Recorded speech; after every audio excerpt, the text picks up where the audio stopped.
Welcome everyone to Mail Fuzz TV. I am Peter, and today I'm going to be talking about the Twilight Zone from the 1980s, but I'm not talking about an episode from the Twilight Zone. Today we mark the end of season 1 of the 80s version of the show. And this is a Patreon sponsored review, so thank you very much to Cindy for picking the show. But as per her request, much like I did with the classic Twilight Zone, I'm doing the top 5 stories from season 1, I should say. Not 5 episodes, because obviously the episodes are split up into different stories, so it made more sense to go with the stories themselves rather than kind of count whatever other episode story was in each one. But I'll also do a bottom 3 worst stories as well, just for funs at the end. So yeah, I did contemplate that maybe this would be a 10 instead of a top 5, but when I actually looked through the episodes, I felt myself feeling very passionate about like 6 or 7, and to me that means it should be a top 5. It should be, I should have to cut things that I love to make it a top 5. Likewise with a 10. If I have more than 10, I'll make it a top 10. But if you're having to add things to pad it out, I feel like that's where you've went too big. So without further ado, we'll get into it. I've had a lot of fun going through season 1 of the Twilight Zone from the 1980s. It's a different flavour to the original show. Lots of standouts, lots of turds as well, frankly. But that was true of the original show as well. There's good episodes, there's bad episodes. You take what you get. So number 5 of my top 5 episodes of the season, or stories I should say. I'm going to keep saying episodes. I actually mean stories. I've been doing it in every review for the entire thing, so just bear with me. Number 5 is The Shadow Man, which is from episode 10. This is the Joe Dante story about a shadowy figure that comes out from under a kid's bed, someone who's about 12, give or take, and says that he'll never harm the person whose bed that he lives under. But reports start going around the next day that a child was attacked at night by a shadowy figure. So it becomes this story about the shadow figure, the shadow man, attacking other kids, and the story from there kind of becomes like the main character, like him getting a little cocky and using that to his advantage, that he's immune from it, to kind of win over a girl and stuff like that. I won't get too spoilery with these, because you might want to go check them out, but I really like this one because the visual of the Shadow Man was kind of cool. It feels a little bit pulpy, and I like that it feels like a story about, like, 12, 13-year-olds. It feels like something from the 80s, like not like a Goonies in the sense that we're doing a similar plot to the Goonies, but just the idea that we're following characters in that era of that age. It definitely captures that vibe, and it has a fun playfulness to it, even though technically the story's quite dark when you stop and think about it, and it's not like the ending's light and fluffy, but I had a really good time with it. It's a really fun little story, and I think it's fun. The voice of the Shadow Man even is like a fun little detail. There's just kind of like a pulpiness to it that I really like. So that is number 5. Number 4 is from episode 1 of the season. So right back at the start, the second half of episode 1 was a story called A Little Peace and Quiet, which shared some similarities from some classic episodes, but it's about a housewife who gets like a pendant or something like that, where if she says shut up, the world will freeze. Like, everyone else on the planet will stop moving, everyone's frozen, and she can just do whatever she wants while everyone's like, they're not even asleep, they're just frozen in time. And when she says start speaking, or whatever the phrase is, everyone starts moving again.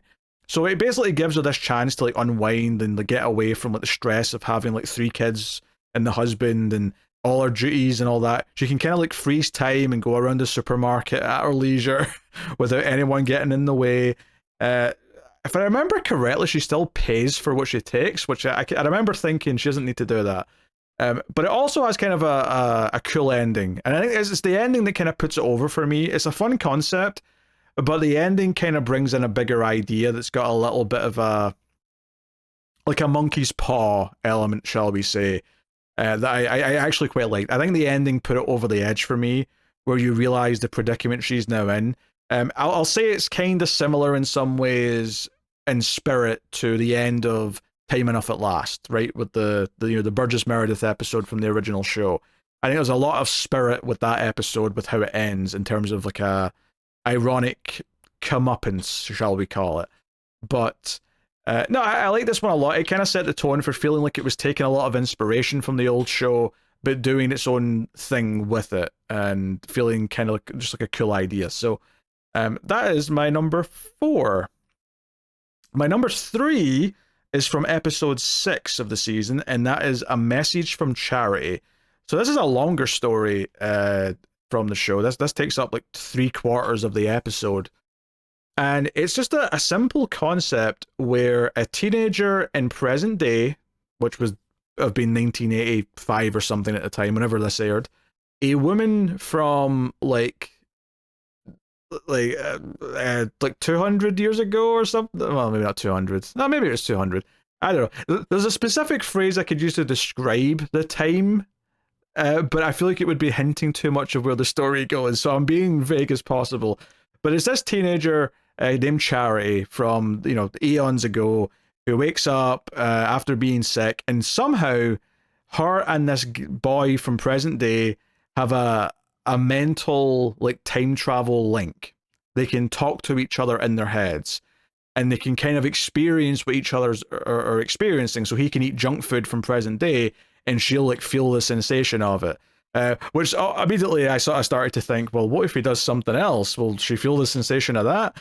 This could get in other hands, in a more like aged up capacity, you could do like a really weird like David Cronenberg like body horror / sexuality version of this story, but that's not what this is. It doesn't need to be though. It's actually just a really fun kind of like fish out of water thing where they kind of learn about each other's time periods, and they're learn about kind of like how things have changed.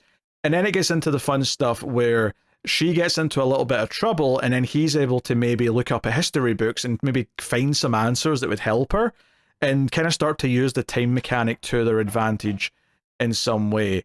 So I won't spoil too much where it goes, but it takes its time relative to a lot of the stories that are in this season, and I think it's just a really solid story because it does that thing where you kind of like start to care about both characters. So when one of them ends up in trouble and the other one can't really do anything but experience what they're going through, like can't really help them. They're physically unable to help, but that they can feel how scared the other one is. That is like really interesting, and I think from a science fiction perspective, just a really cool concept to play with, and it makes them feel very vulnerable. And I think the reason why it works in part is because it's kind of similar to how you are with a TV character, right? Or a movie character, is that you become to care about them, but you can't do anything to help them. They get into trouble, the serial killer's chasing them, or what, the dinosaurs chasing them, or whatever it may be, and you can't help them. You're just rooting for them, and you feel empathy. So having this connection between the two characters kind of emulates how you have a connection to a TV character in a lot of ways. And maybe in some level that's why it feels like it works so much, why it works as well as it does. So yeah, really cool concept for an episode, and I really dug that one a lot. Number 2, sorry, is from episode 4. I almost said number 4. Number 2 is from episode 4, and this was the first like obviously I had a story from episode 1, and that was a really good story, but episode 4 had a story called Nightcrawlers, which kind of really like grabbed me. Like I really loved this story. This is about basically a vet from like Vietnam is in a diner, and he is clearly sleep deprived, and he's struggling, and he's a little unhinged seemingly, but he eventually tells the patrons of the diner what he went through in the war. And there's hints of these bad things happening at motels like nearby, and it's kind of like a sort of like a thriller where you're like, oh, is he behind this stuff that's happening at the motels? And it goes down this path where it's kind of about dreams coming to life, and this idea that like your war experiences, your PTSD is giving you these war nightmares, but it's kind of coming to life when you're asleep and causing all sorts of damage. That's maybe a little bit more than I'd have liked to have revealed, but I also don't know how to say why it's so cool without saying that.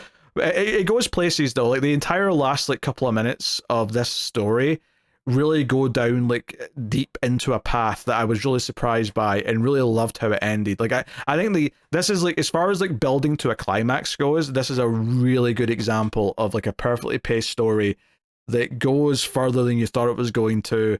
It feels weird to say it, but it has a kind of a cool action packed ending that I really didn't expect to go as hard as it did.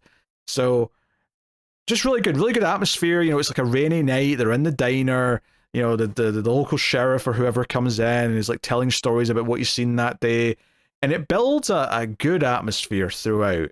So by the time you get to the more supernaturally kind of sci-fi stuff, it really feels like it's earned your attention, and then it gets cooler at that point, which is always nice. So, and of course, there's a lot of really simple like subtext and themes that are at play there, with this idea of soldiers bringing back the war home with them, and you know, making it literal, right? So really great stuff. That is my number 2. That is Nightcrawlers, which leads to number 1, and there was no question in my mind what number 1 was. Number 1 is from episode 16 of the season, and that is To See the Invisible Man. This story is special. It's frankly a little science fiction masterpiece. Yeah, I'm still caught off guard because I thought Nightcrawlers was great and Message from Charity was great, but when I got to this story, I was like, oh, this story single-handedly is why anyone should watch this show, this version of Twilight Zone. You need to see this. This is up there and better than a lot of the original show's episodes, frankly. As my chair creaks as I reposition myself. Now, the premise of this story is that it's in the future and a man has been sentenced to be invisible. So there's no literal invisible man. The way it works is that he's in trouble and he has to go a year with being branded invisible. And that means that he has a symbol that's put on his head, his forehead, and everyone else in the society in the future has to ignore him. They're not allowed to acknowledge his existence in any way, shape, or form, regardless of what he does or what he says. And at first it seems like, oh, he doesn't really like people that much, so it's actually kind of all right. He's going to be fine with it. But then the story takes place over the course of this year, and it jumps ahead through time, and you see how it starts to be more frustrating, how it starts to feel like he's longing for human connection, how it works when he finds someone else who's also under this invisible man sentence, where he finds like a woman who's got the same symbol in her head, and he wants to beg for just like acceptance, like, hey, acknowledge I exist, please acknowledge. And what I won't dare spoil is the ending, because the ending I think is perfect. The ending is the ending that I was hoping it was going to have about halfway through the episode, but didn't really think it was going there, and then was delighted with how they did it, with how they wrapped this up. And just it's one of those science fiction stories that it has like mechanics and stuff, but it's got like a simple message that it wants to get to by the end, but there's like an extra layer of it that is genuinely touching and earnest, and really feels like you've seen something kind of beautiful by the end. I loved it. It's almost like in some ways it's like a cure for like the really, really like depressing dystopia stories. You know, if you watch like a 1984 or a Fahrenheit 451, I think this is kind of not exactly the same vein of those, but there's kind of some like similarities but this kind of goes in a direction where I really like. I find the ending to this so satisfying. And there's some really, really nuanced bits as well, where he'll do something or go somewhere where he's not really supposed to be, but they have to pretend that he's not there, even though he's making the people in the room feel uncomfortable by being there. And then like how he reacts to their discomfort and realizing what he's doing, it's so good. Like it's got so much depth to it as it's playing, and then it ends perfectly. It is one of the best Twilight Zone stories I have ever seen. I think, like, if I was doing like a top 10 of like all of Twilight Zone that I've seen so far, including the original show and the newer one from 2021, which wouldn't be getting very many slots, I tell you that right now, this would be on that top 10. It would maybe be in the top 5. It's fantastic. I really cannot recommend to see The Invisible Man enough. You can find all these on YouTube, I think, individually, so by all means, please do go and check out To See the Invisible Man. It is excellent. It was never a doubt in my mind that this was number one. There was never going to be anything else that touched it. So that's the top 5. There you go. So that was 5, Shadow Man; 4, A Little Peace and Quiet; 3, A Message from Charity; at 2, Nightcrawlers; and number 1, To See the Invisible Man. So for a bit of fun, at the end of that, I need to do my bottom 3. Now, I've actually kind of came into this with a bit of a predicament, because I didn't narrow it down to 3. I've got 4 written down, and I have to decide right now which one's not making it. I think I've decided. I think I'll just say honorable mention for the worst list was Last Defender of Camelot, which was literally the end of episode 24, the last one I watched. But when I look at it objectively, I think my personal taste is getting in the way there a little bit. So anyway, number 3 on the worst of list, Red Snow from episode 21. This is about a Soviet who goes to investigate like why people are missing in a snowy town somewhere, and it turns out to be, actually, I'm not spoiling things, am I? Maybe I shouldn't say.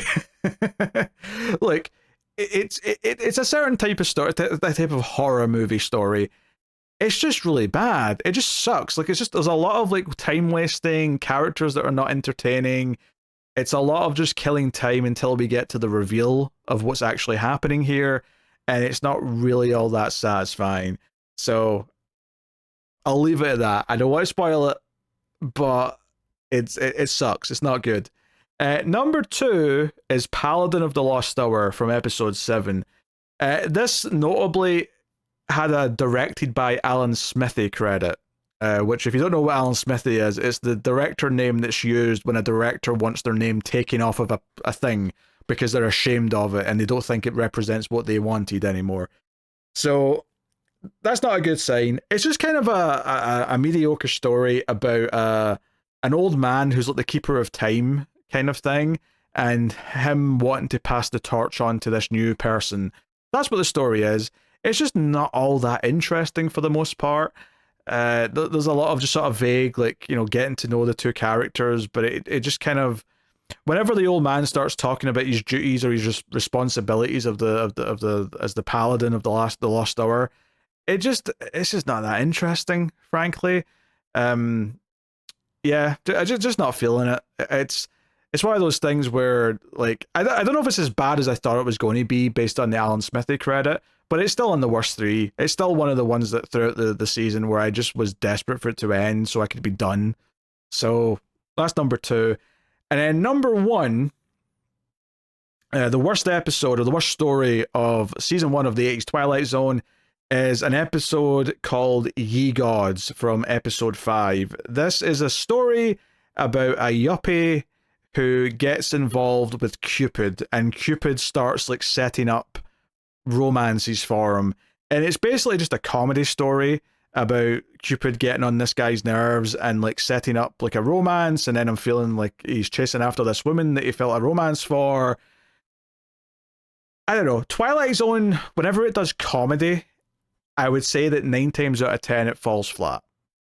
I don't think it tends to be very good at straight comedy, and this is a comedy story that's, you know, it plays on a lot of the tropes that Twilight Zone's had for a long time, which is the sort of the mystical supernatural character. It's usually death, but sometimes it can be a genie, or in this case a god. Is Cupid a god? Oh, it's like a mythical thing. I don't know, whatever.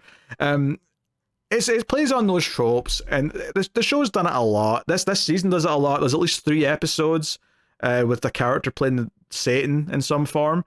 Which, and to be fair, actually, just to give some honorable mentions for the good list, I did consider Dealer's Choice, which is the best of those options, which is Morgan Freeman, and is it Nick Drago is the name of the actor, but they're playing poker, and like it turns out one of them is actually Satan.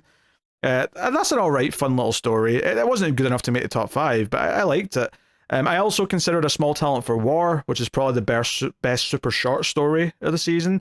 And then I also, for fun's sake, enjoyed Cold Reading, which was the story about the radio play where all of the things they're talking about in the radio play start happening around them. Like if they mention bad weather, it starts raining inside the sound booth, things like that.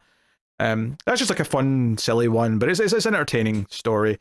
But yeah, Ye Gods is the worst of the season. I think out of all the stories that I didn't like, and obviously there's a lot in the middle, there's a lot of like middling to okay to mediocre kind of episodes or stories in the middle.